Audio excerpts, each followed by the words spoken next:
અહીંયા ઉપસ્થિત તમામ આદિવાસી સમાજના આગેવાનો, વડીલો, યુવાનો, માતા બહેનો 9 ઓગસ્ટની હાર્દિક શુભકામનાઓ તેમજ આપણા લોક લાડીલા ધારાસભ્ય શ્રી ચૈતર વસાવા સાહેબ તરફથી પણ આદિવાસી સમાજને 9 ઓગસ્ટ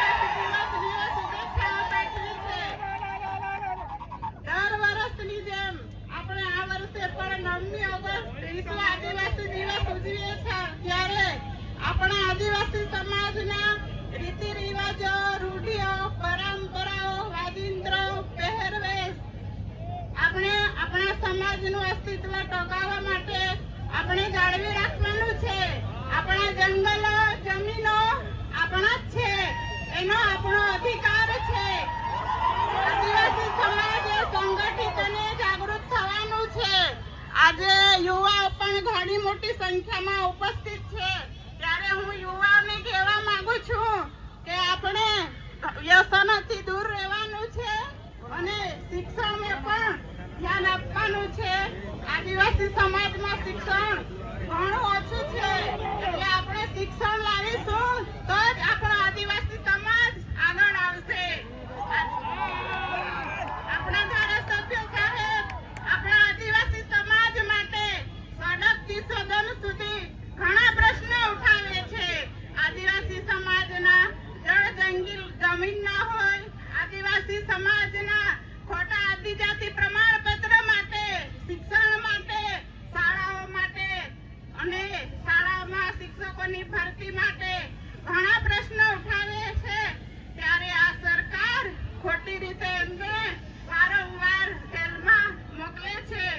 આજે ધારાસભ્યના પત્ની તરીકે મને પણ એમણે 2 વાર જેલમાં મોકલી છે પણ અમારો આદિવાસી સમાજ એનો પણ બદલો લેશે ત્યારે માફ નહીં કરે. આપણા આદિવાસી સમાજને ઘણા અત્યાચારો અને અન્યાયો થાય છે. આ સરકાર ઘણા કાયદાઓ કરે છે. આપણા વિસ્તારમાં આદિવાસીઓ માટે સ્ટેચ્યુ બનાવે છે, કોરિડોર બનાવે છે અને મોટા મોટા ડેમો બનાવે છે પણ અમારા આદિવાસીનો વિકાસ થવાનો નથી.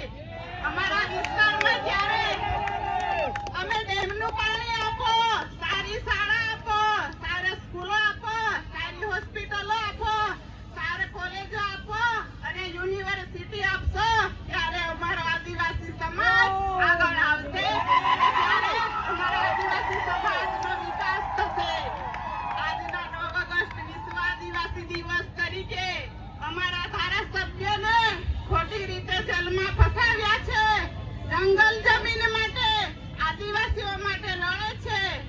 એમને વારંવાર જેલો કરવામાં આવે છે પણ આજના 9 ઓગસ્ટ વિશ્વ આદિવાસી દિવસ તરીકે જંગલ જમીનના કેસ બાબતે એમને ખોટી રીતે સજા કરી છે. એ સજા તાત્કાલિક રદ થાય અને એમને વહેલી તકે જામીન મળે, ન્યાય મળે એ અમારા આદિવાસી સમાજની માંગ છે. આટલું કહી વિરમું છું. જય આદિવાસી, જય જવાહર.